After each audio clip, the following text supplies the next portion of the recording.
Hello and welcome to the AFL Enjoys podcast. We're having a little Supercoach edition of the pod. Once again, it's just myself and Georgie here. Shout out to Deano, who's laid out a late omission. Chris Scott's up to his old antics again, and he's a little laid out. So, Deano's not here to rep one. It's probably a good thing because I think he performed very well in Supercoach today, and I don't want to hear the gloating. Yeah, you're gonna hear the gloating. Don't worry, I don't want to hear it. I'll be gloating. Don't you worry. But at least it won't be 2, I guess, versus 1. But this week in Supercoach, round 8 was some big scores, man. Some huge scores this week, man. So I think whoever's got the combination of some of these players that went big, probably looking at a pretty big score. There could be some 2 8s, I reckon, out there. Like seriously, I haven't really had a look at the highest scoring player. I think 280 is a bit optimistic, but 2.6 I think is definitely possible. Man, I got 2.4, so I reckon 2.8 isn't that like? My team's alright, but like there's surely someone who had a better combination. So we'll go into my team because I did so well, and I'm very happy. Finally, we're climbing Everest, and we're climbing Everest with a bit more efficiency now. I went up 12K ranks with a score of 2,459, the top 2% score. So I'm in the top 11% now, which is nice. Very happy with that. I think the thing that made my team really stand out and do well was Samson Ryan. I had him on my bench with the emergency on him, and he performed. 100%. He went up with Soldo as a laid out. He got a lot more ruck time against Bailey Williams, who's a child. Stature-wise, he's a child. I'm sure he's an adult. But, in his personal life, I'm sure he does the dishes. Yeah, of course. Yeah, no, he does the dishes, vacuums, irons, does, adult things. Taxes, perhaps. I don't know. But he got so many taps with advantage. Yeah. Lining up to Waterman. Yeah, no. Actually, that was the thing. Yeah, Waterman as well. He was going up against. That against a lot of people who would have had Fergus Green, Van Rooyen, that really boosted up the score. Tom Green 130, Josh Kelly 129, Hopper 111, Zeeble and nuts, man. He's a great player. Goulden 100. I didn't realize Goulden got 150. Bro. Yeah, no, he went crazy. Yeah, that's very good. Ended up putting the captain on English. Had the VC on Taranto. Got greedy. Got an extra 12 points. So it's not bad. We'll take that. Points are points. Otherwise, the thing I will say that was I traded in Sicily as my upgrade this week. Beautiful upgrade, mate. Beautiful for a lovely little 63. He's scoring like Wilmot out there. And the other one was LDU. He's come back and he's just stinking it up, man. He's really stinking it up. He looked better to me in my eyes. His disposal was bad, but he was he was getting the ball. He was dancing around. It looked like the normal LDU. He just didn't get it in situations where he could use it with effectiveness. So that's it's kind of like a little rundown of the team this week. Very, very positive stuff. Georgie? Yeah, so I didn't do as well as you, mate, which is standard at this point. So I got a 23-4-1 score, top 11%. I'm now sitting top 19%, so I'm miles away. Just one of those seasons for me, unfortunately.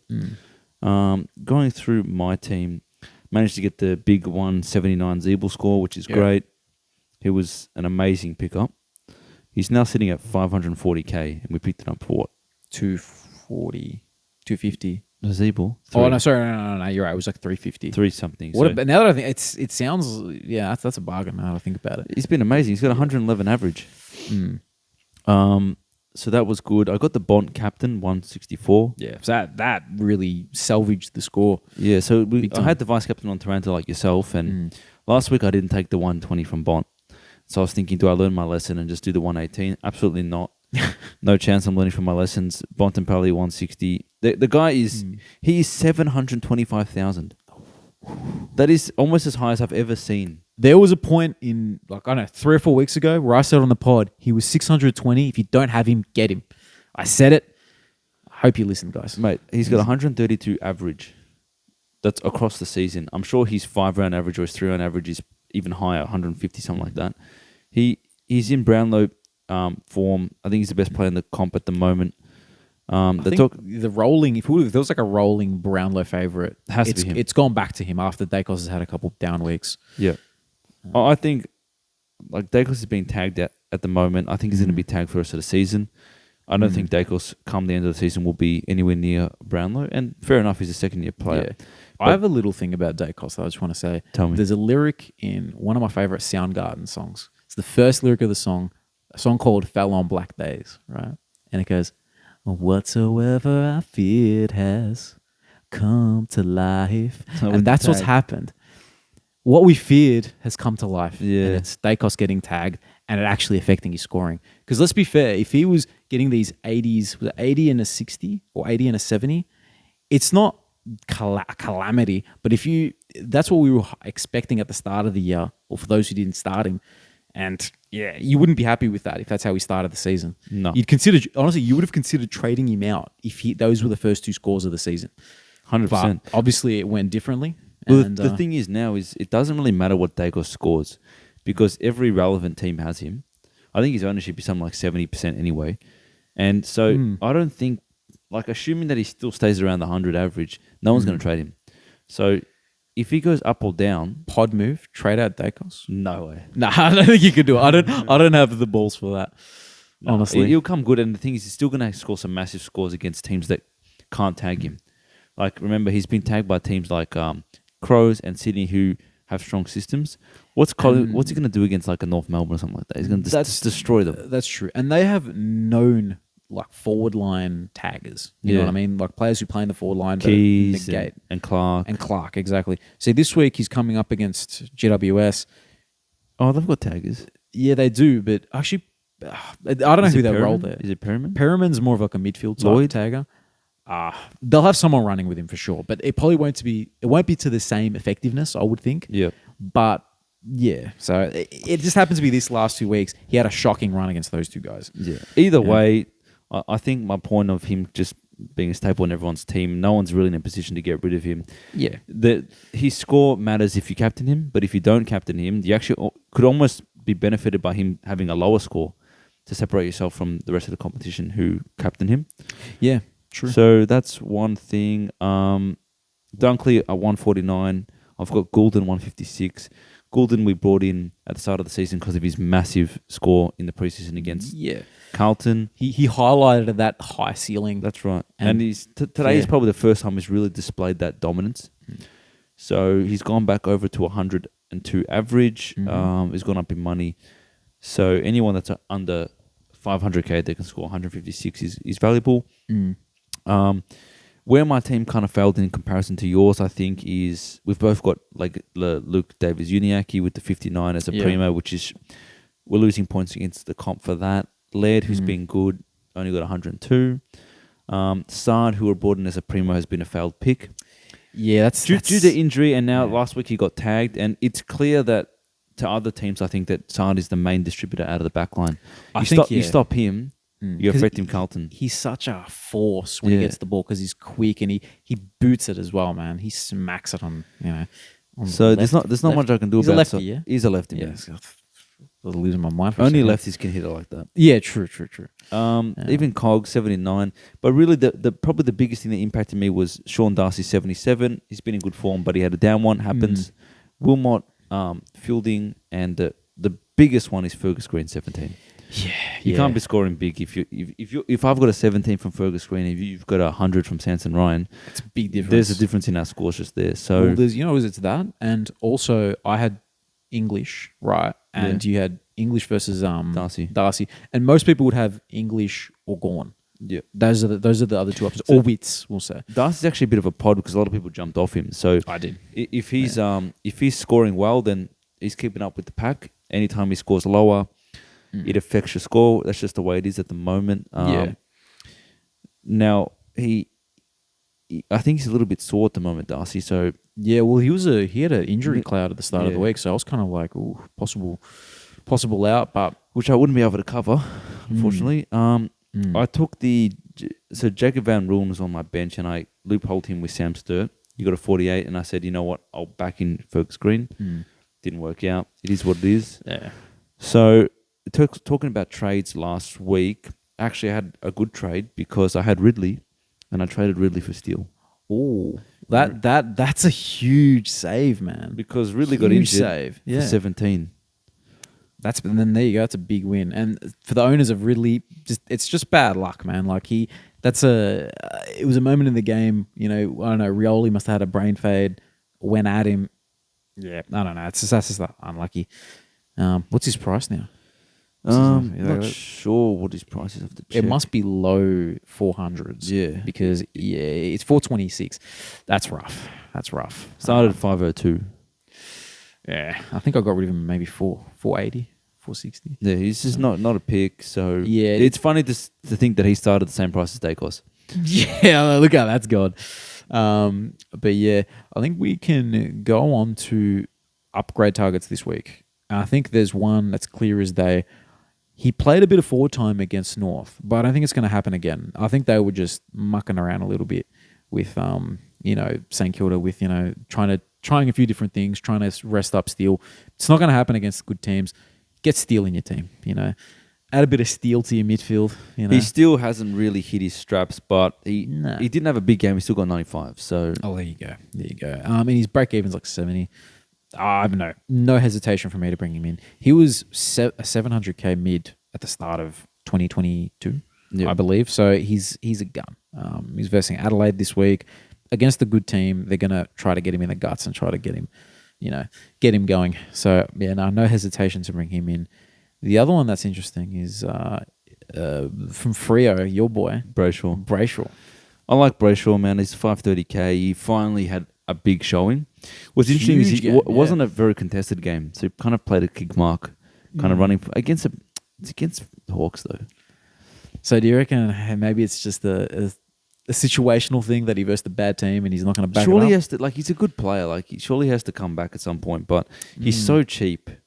And there's a lot of variety and value picks at the moment that I think a lot of people are going to find a way to make up their main midfield with different picks.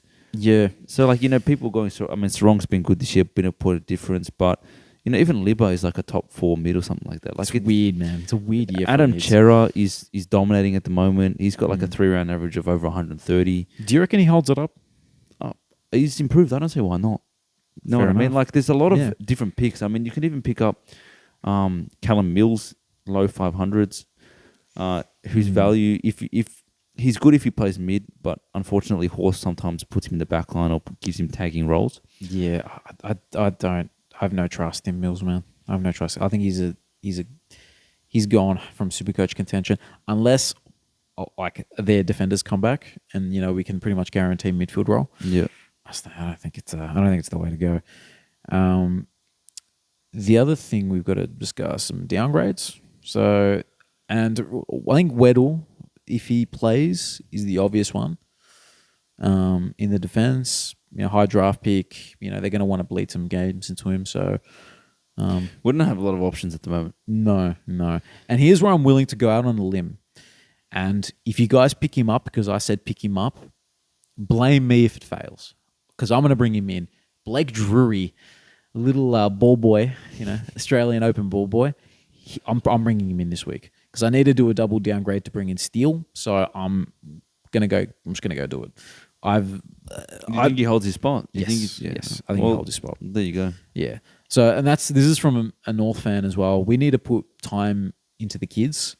I think we've given up on the idea of playing guys like Aaron Hall and Kane Turner, regardless of how good they do in the twos. We need to put time into the young guys because we're getting smacked with dudes like Kane Turner and Hall. I'd rather the team get smacked with, with the young guys like Bergman and Flynn Perez and Drury. And Drury had a good showing in the first half. He looked very comfortable at AFL level. So yeah, no reason to get rid of him. Yeah. All right. Well, the thing is, anyone that has Van Rooyen's banned for 2 weeks probably has to go. Anyone that got Matt Roberts needs to find a way to get rid of him for some cash gen. I don't think we're in a situation to do that sort of trade. I think we should got to carry Roberts. I know personally, I'm just trying to upgrade the on-field rookies. I'm just trying to get rid of dudes from Wilmot. I fielded Wilmot's 50, which wasn't too bad, but I want to get rid of those guys from the field and just I think this week. After my trades, Chincotta and maybe Samson Ryan will be the only. They'll be the only rookies I have to field apart from Ashcroft. So 3 rookies.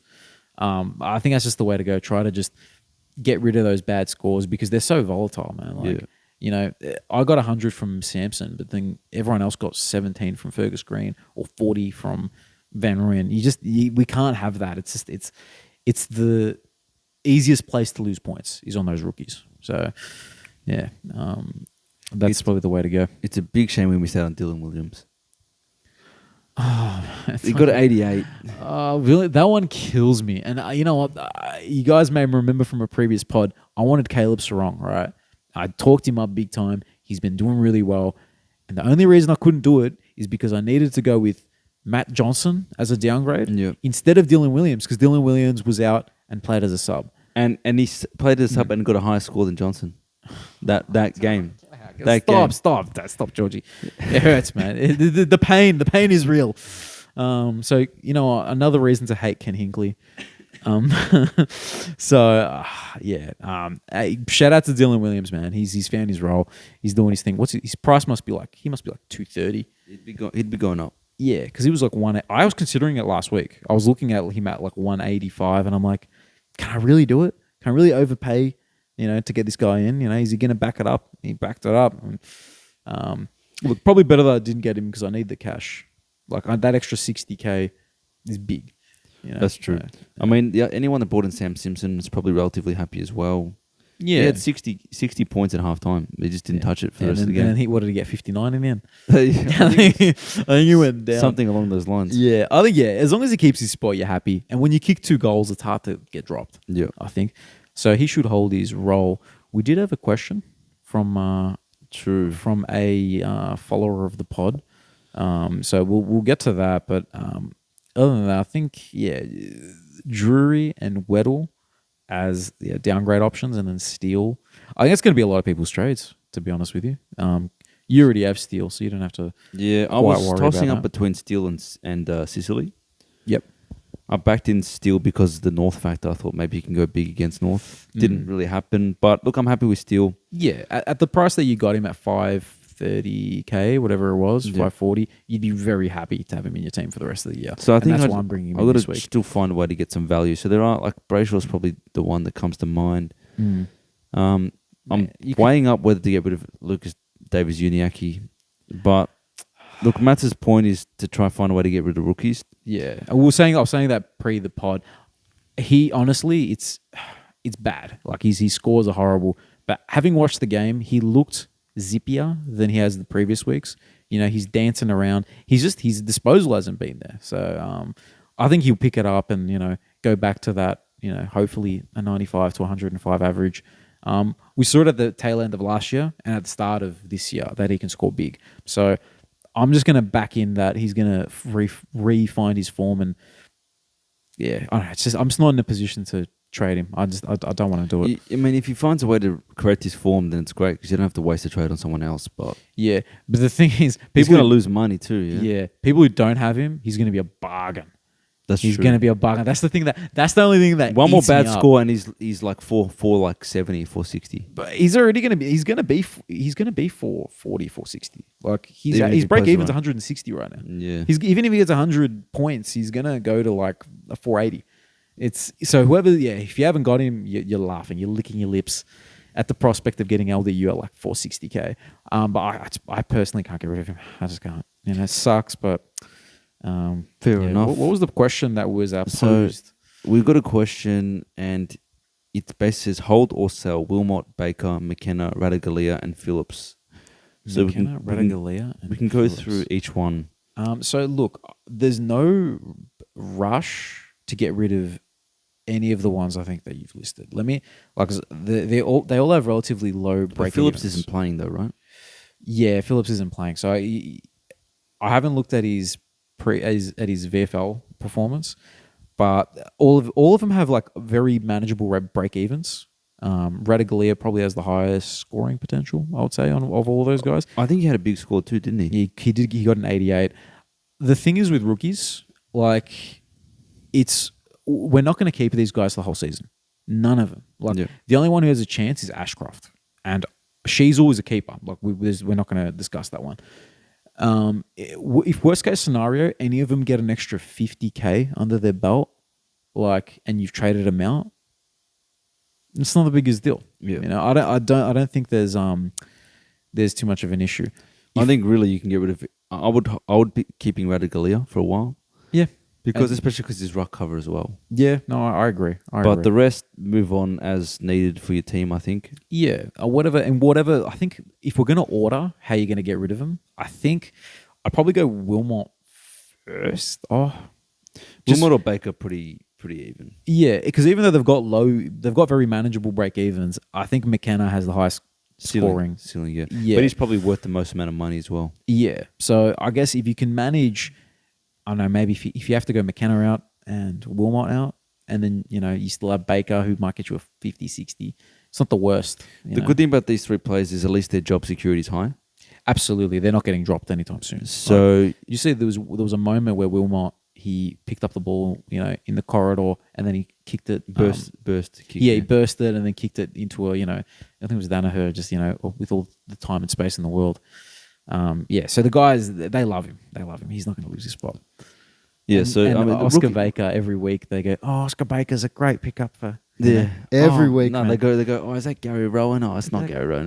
It's Oscar Baker. But he's been a great pickup for Geelong. He's really found a spot on the wing. Always. I don't know why I'm doing BT's voice, but he just commentates every game. Yeah, he does. No, like the Dogs, they're keeping him on the wing. I don't know. He's found his role there. He's found his spot. He's got a spot. You know, he did score like 100 once. It's been a great pickup for him, you know.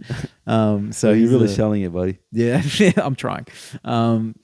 Good question. Thank you for posing the question. We'll have we're happy to answer as many rookies questions. Don't have to these rookies will probably average around the 50, 60. They don't necessarily have to go up money. Like you want to be getting the cash gen, right? But if you're going to hold a player just to hold him, he goes down a little bit, but he's got job security plays.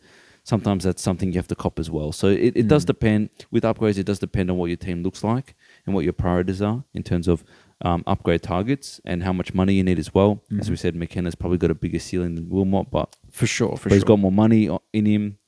So if you take him down, got more money to spend on upgrades. So I think Radagalias you keep for now because he's got a big score in his system and his rock cover, so he'll get some more money. Yeah, and I think because he has early games as well. Radaglia, he's got the first game this week.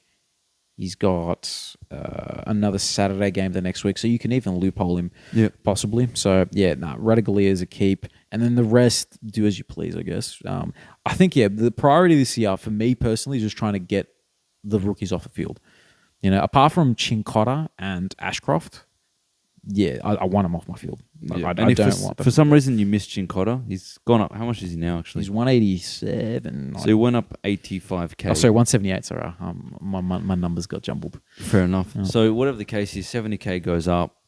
I'd still bring him in, to be honest with you. So would I. Yeah. I can't imagine, if you're a serious Supercoach player, I can't imagine you not having Chincotta. Yeah. People were picking him up before he'd even played. Yeah. Like everyone, we're waiting for him, man. So, he's going to keep his spot. Carlton Sporter, would you agree? Well, he's playing at the moment with Doherty inside in the team. Oh, there you go. That's and McGovern. So, he's playing. He's scoring well. He looks fine. Like it's not like he's picking up the ball and like, oh, there's an obvious weakness in his game. He's not obviously not a superstar, but he's not showing genuine flaws. So he'll keep playing, I think. And he's got a really low break even. So yeah, that's it. Just pick him up. It's a negative 157. So, negative 157. Yeah. Oh, sorry. Negative 57. Sorry, man. Sorry. It's late. If it was 157, like, jeez. Nah, negative 57. Nah, it is late. We're recording this. It's like 11:15. I'm just thinking there was a player this round. Sunday night. I forgot who it was. There was a player this round that got negative 11. I think name and shame. Bring him out, man. I've got to. Give me a second. No, it's all right. All good. Oh, I know who it is. Noah Cumberland. What? Let me just verify that. I'm pretty sure he played like a full game. Noah Cumberland got negative 12. Ooh. 2 possessions. I think he obviously gave away free kicks. Yeah, he's one of those type of players. And subbed out for Mansell. So he actually, I think he's about 300K. He's going to, I'd like to know what he is now. I don't know if you can check. But just for fun, the idea that this 300k player could go down into the 100s, he could actually be a downgrade target at the end of the season. Because if he's in their plans for the future, So his price right now is 256, and his break even is 138. that's right. You know what I mean? Yeah, no. So we're on Noah Cumberland watch to see how much How much can this guy drop? Yeah, how high can like a player's price be for them to become a downgrade option? Yeah. He might be the dude. I just thought that was hilarious, man. I'm gonna give you like a little bit of a. I don't know if you played Supercoach this far back, right? But there was a dude named Prestia Giacomo. Yeah. For Collingwood, you remember him, yeah? Yes. So him in Supercoach would literally get 10 points a game and keep his spot. He would literally get 10, 15 points a game, and you'd pick him up at like 110k at the start of the year, and he'd go up to 123. You know what I mean? Value. So the value, yeah. So that it's like that. You know what I mean? It's a dude who just his price is not going up, and it's just it climbs down. I just thought it's for like -12, man. Not even like 0, not -1, -12. It must have been clangers as well, because they're not a clean team, Richmond. So he must have had a lot of clangers and free kicks against. With a 160 break even, mate. Let's say he plays, he gets subbed out, he gets to 30. He's less than 200k next round. We'll pick him up, man. Hey, we'll do, we'll add him to the Cumberland rookie. We'll add him to the Enjoyers team that we, they you know what? We're going to quickly go through the other two teams. We're going to go through Deano's as well, yeah. mate. So you get up Deano's team, and I'll quickly do a rundown of the Enjoyers team. The Enjoyers team got 2-2-4-2. Went down a little bit in the ranks. Went down 4.4k ranks. Still top 12%. So, it's doing better than Georgie's team. So that's pretty good. Not hard to do. The Enjoyers team, really, they're a team dependent on how well Carlton players do. Yeah. Because there's Sard, Cripps, and Kerno. They all got 80s, which, it's not, Sard got 78. It's not enough. So, and there's Davies Uniac, so I guess relying on North players as well. Zeebs and Shees did well. Yeah. This team, it's I've kind of butchered it a little bit. It fielded Fergus Green as well, unfortunately. Shocking. Taranto was the captain because I forgot to put it back on Bont. This team has been neglected by Matsa. Yeah, no, it's kind of sad. So it's I'm going to become a more responsible and what's it called? You're on watch, mate. You're on watch. You're gonna get sacked. Yeah, fair enough, man. Fair enough. Like, look, if I was the board of directors for the Supercoach Enjoyers team, I'd sack the coach. 100%. The fans are coming for your head, mate. They are. They're pissed. They're pissed. Like, why'd you take Taranto's 118? Why'd you do That's it? a pussy score, mate. You can't take 118. No. You got to go hard, man. You got to go hard. And they went home. They really went home. Very quickly, too. They did, yeah. You mentioned Deano's. Yeah, he had a good score. 2.408, Deano. Top 5% score. Total score now is top 9%. So Deano, jury duty is coming home. I don't know what trades he did this week, but obviously he did something all right. Something right. I think he did. He might have brought Sicily in as well. So he's good score with Sicily, which is my pain as well. We shared that. Can you just actually tell me what's his rank right now? Because my top rank 9%. Top 9%. Do you have the actual rank number wise? Because I'm curious kind of how it sits. So I'm 19,431, top 11%. I'm just curious because if he's top 9%, where does that fit on the number, true. the numerical ranking? Because 17,427. 17,427. Whoa. So what are you? I'm 11,431. So 2K ranks in that part is 2%. Wait, he's 17,427. Yeah, mine's 19,431. 19. So 2,000 ranks equals about 2% at this part of the bell curve. So that's interesting. Hopefully, look, the way my team's shaping up, I'm feeling like I'm gonna climb a bit more. I'm hoping, Well, look, I think one way to really climb points, I did it last year, was through the buy rounds. Yeah, so that's where I'm going to fail. It might be time to start looking at buys and seeing how you can get some advantages there. Because if you pick up, people can have some really bad scores, can cop donuts. If you can field a big team, then, your lowest score, that's like a 20, doesn't get counted, makes a big difference. Yeah, I think the 2 buy rounds to pay attention to. First one, last one. Last one is stacked for me if players not playing, so I'm gonna really struggle with that one. Yeah. But the first one, I'm all right. I can only have 4 primos, and I might add one more, but I don't need to at this point. There's no one really catching their attention for me. So Fair enough. yeah. But yeah, no, I think that we'll wrap up the little Supercoach pod.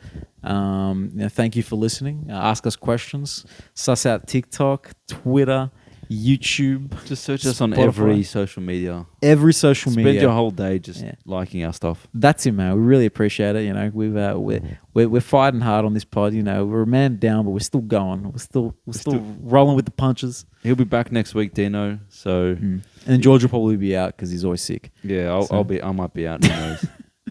Nah. But yeah. Anyway, thank you again for listening, guys. Have a good week. Enjoy AFL as well while you're there. See you guys. Bye bye.